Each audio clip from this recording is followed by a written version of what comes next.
What's up, YouTube? My name is Shirria. This is the Shirria Mac channel where I am documenting my debt-free journey, also my entrepreneurial journey. As an entrepreneurial licensed clinical social worker in private practice, I am coming back to YouTube, hopefully for good. I had a few challenges, I had some setbacks, but now that I'm getting my life back in order, or trying to as much as possible, it is time for me to get back in charge of my debt and my finances.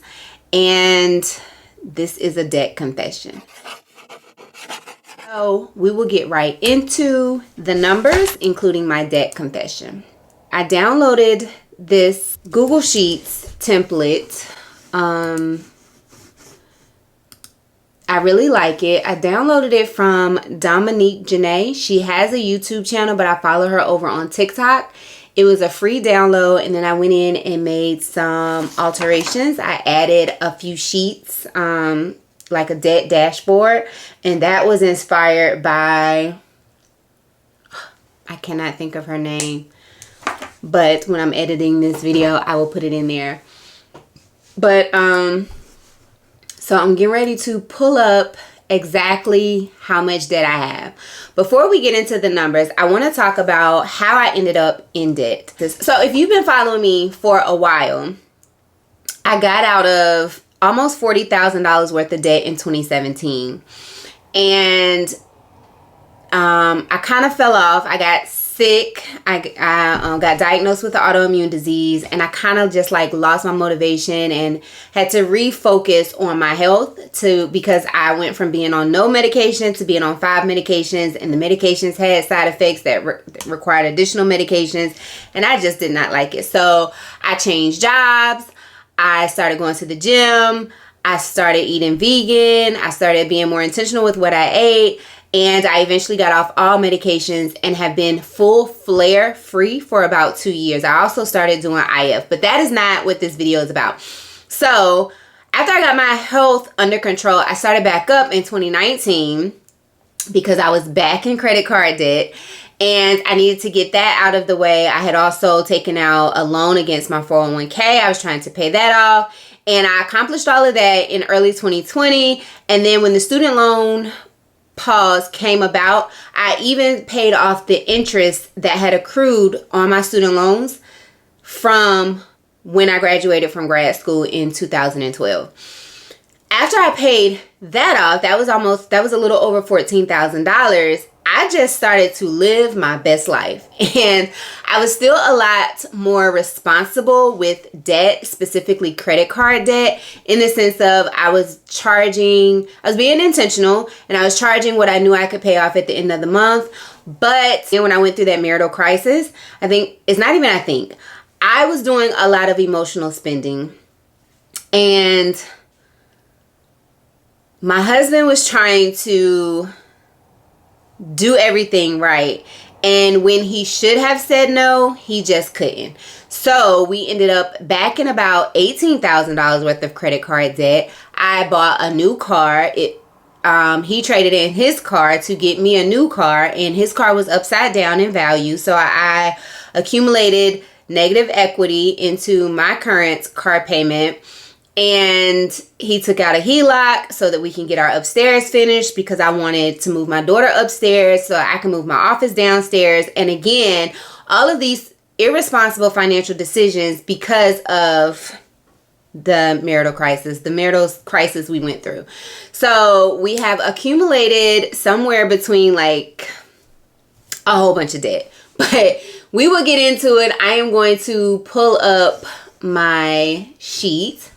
Okay, so when it comes to the income that we are working with, again, if you have been following me for a while, originally I was paying debt alone. Since even before the marital crisis, my husband and I combined incomes, and we got on the same page as far as our financial future. And so we are paying debt together. I pay myself as an S Corp, as an employee of my business, a $65,000 salary. And the goal is to give myself a 2% raise every year. And then my husband makes about $50,000 as a welder. So we will be using the combination of our incomes, and then he has a side hustle of buying and flipping cars. He buys them cheap, he fixes them, and then he flips them back out. And then I also work part-time as a behavioral care manager lead, and that income solely goes towards improving my financial situation. And I will talk more about that as I start to do those budgets bi-weekly when I get that income. So we will be using, for credit cards, we will be using the debt snowball method for the most part. I was recently introduced to the debt priority method, and I may be using the combination of those two because although I have, like, my husband has a PayPal card and I have a PayPal card, we only pay the balances that are getting ready to accrue interest because it has the special interest. And so when those payments are due, we halt what target debt we are working on to pay off those balances to avoid the interest accruing or the interest accrual. So that is kind of an explanation or an example of the debt priority method. And then once we get out of credit card debt, we will be moving more into the avalanche method when it comes to either my car payment, which has a 7.8% interest rate, my husband's HELOC or our HELOC, which has a 7.85 or 7.78 interest rate, and then some of my student loans that are sitting at 6.8, 6.75 interest rate. So we'll get into my debt dashboard. This is the monthly budget that I received from Dominique Janae, and it has, it came with the directions and expense tracker, the monthly budget, and then I added the weekly budget because we will be budgeting from week to week. And then I added this the debt dashboard, and then it also comes with a bill calendar and a bonus for you to prioritize your spending. I like the bill calendar, but it doesn't record the credit card payments. So, I mean, I guess I could just go in and add them, but I haven't yet. So going back to the debt dashboard, and this was inspired by another YouTuber that I follow. I can't think of her name, but again, I will insert it when I'm editing. So we're going to start with exactly how much debt we have. So as you can see here, we have 1, 2, 3, 4, 5, 6, 7, 8, 9, 10, 11, 12 credit cards. And that has a total of, that leaves us with a total of $14,974.35. And my minimum payments come up to be $448. Then again, we have the student loans at $123,983,046. That is $357.38. And then over here, you can see the total debt summary. And so our mortgage, which I include just because I like to have a totality of a number, but I'm not in a rush. You know, it'll be a while before I start to pay off my mortgage, if I even do, because our interest rate is like 2.65 or something. So it's no longer a priority to pay down my mortgage. My car is currently sitting at $60,359.29. That has a 7.8% interest rate, which is crazy because my credit score was like a 725 when I bought it, but the rates are just high. I got it in April, I believe, and it's a 2023 Honda Pilot, which is like my second type of dream car. My dream car is a Lexus Jeep. Then we took out a HELOC, and the HELOC is sitting at, the HELOC has an interest rate of 7.8% as well. And we have to pay $12 for every 1,000. So the $24 payment is not correct. It should at least be, let me see, 23 times 12 should at least be $276. So I'm going to change that there. 276.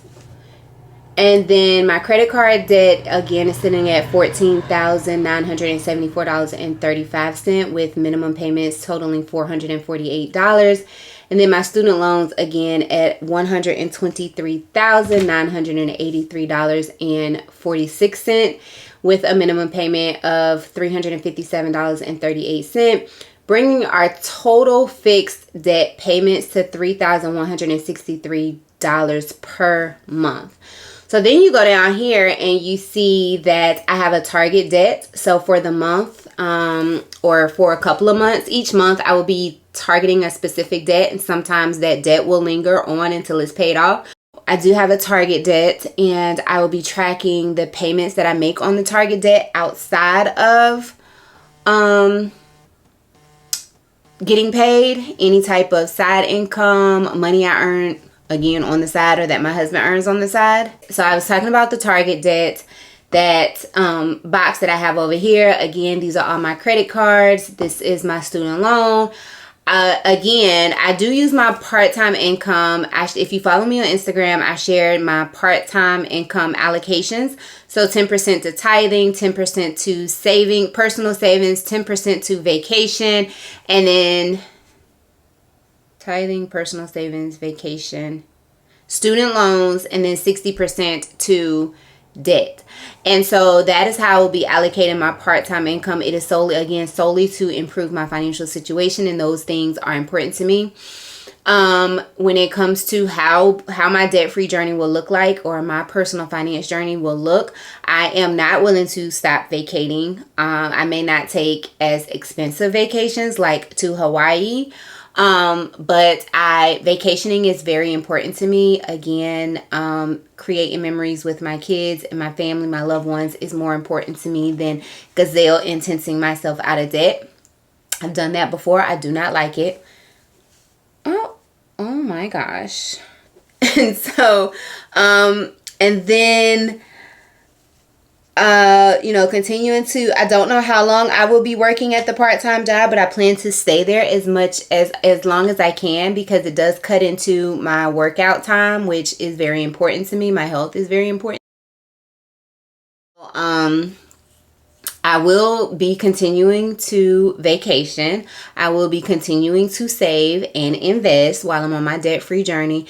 And when times come up, like when I see like we're getting close to like maybe paying off a credit card debt or a student loan or some other type of debt, I may skip those contributions for that month or for a couple of months to get that debt taken care of, because I feel like I will feel more happy for that. But overall, I will be still continuing to contribute to vacations, savings, and investing, and that is my preference. The savings and the investing specifically because I do have this autoimmune disease, and although I manage it well, it can go left, out of nowhere. And I would hate should I go into a really bad flare and I'm unable to work, for us to be in a bad situation, because although we don't have any debt, or we have less debt, we also don't have any savings. So I am going to continue to save. I'm probably going to always save throughout my whole entire journey. I have not calculated how long this journey is going to look, just because that is too overwhelming. I'm just trying to focus from debt to debt, and just as long as I continue to see a decrease, I'm happy with that. I am still going to use my credit cards. Again, I am going to use them much more responsibly, if that's the word. Because I do like to, again, travel, and I use the credit cards to travel hack, but I think I am going to limit it to 1 or 2 credit cards that give me the most benefit, only using it for purchases that are already in my budget, or purchases that I know for a fact I can pay off at the end of the month. But I do want to get out of the habit of spending money before I make it. So I will be continuing to use credit cards. I will be continuing to save and invest, and I will be continuing to enjoy life for the most part, going on vacations, eating out, date nights, and things like that. I will try to get more creative on how we can enjoy life without spending a lot of money. But I will tell you, I love to travel. I take a trip every summer with my kids, and then my husband and I take a trip for my birthday, which is also our anniversary, and I just don't see myself compromising that. So, that's that. The other goal is to continue to try to explore ways to raise my income so that I can be, more aggressive with the debt, but I still feel like I would do the same allocations. Like, so say I got a YouTube check, started to become monetized on YouTube, it would still be the 10% for tithing, savings, probably taxes at that point, vacation, and student loan debt, and then 60% towards consumer debt. Eventually, I plan to roll the 60% into my student loan debt and just be paying 70% of my side hustle income or income outside of my private practice towards student loans when I get to that point. I am still hoping for student loan forgiveness. I do have a nonprofit, and I have 29 more payments before I'm eligible for forgiveness. But because I've seen so much flip-flop with the government and student loans, I'm just ready to start tackling it. If it gets forgiven, great. If it doesn't, I have done something. I'm working towards getting it paid off. So that is my debt confession, and that is my plan to tackle the debt. My goal, again, is my focus right now is my student loan debt. I mean, not my student loan debt, my credit card debt. And the goal is to have that paid off by July 1. 2 cards are on a 0% interest balance transfer. And one of them has to be paid by May before the interest starts to accrue. And the other one, I think, by July. So the goal is to have all of the debt paid off in July. And when it comes to the snowball, right now we are working with like $250 in snowball, but I was doing my monthly budget because we have recently acquired 2 additional bills, one the student loan and then the HELOC. That has absorbed the snowball. So for right now, I think we're starting off with a snowball of $110, and that is based on the 3 bills, the 4 credit cards, $150. The 4 credit cards and their minimum payments that are due by the 15th. So I will go more into detail about my budget. I will be coming back to record my budget. And I plan to get videos out at least every week, and then doing shorts with brief updates, as well as on my TikTok and my Instagram, which is Shirria Mac in Debt. If you have not followed over there, please make sure to follow. If you are restarting your debt-free journey, put down in the comment section have you switched how you were doing it. If this is your second or third time, put that down in the comment section below, just because I want to get rid of any shame surrounding finding yourself back in debt. So like I said, this is my 3rd debt-free journey. So if this is your 1st, 2nd, or 3rd, put that down in the comment section below, and also put down what is your target debt amount. Like, what is the minimum, what is the goal, your financial goal for this month specifically when it comes to your debt. Mine is to decrease my state employees credit union credit card by 10%. So that would be $245, I believe. And I plan to do updates on the 15th and the last day of the month. So thank you so much for watching. If you have not already subscribed, please consider subscribing. I really appreciate you for watching. If you have watched to the end of this video, put the dancing emoji down in the comments. And if you have not already subscribed, please consider subscribing. I will catch you guys in the next one, which will be my October monthly budget. Bye.